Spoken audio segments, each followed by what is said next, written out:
بسم الله الرحمن الرحیم.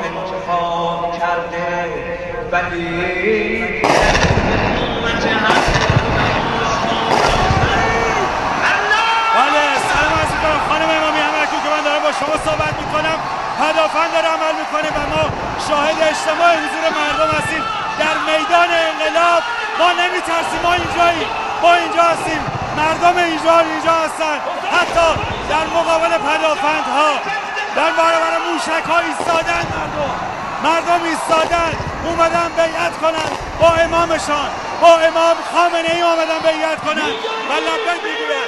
مردم آمدن بگوین ما نمیترسیم، ما اینجاییم، ما مردم شجاعیم. بشنوید شعار مردم.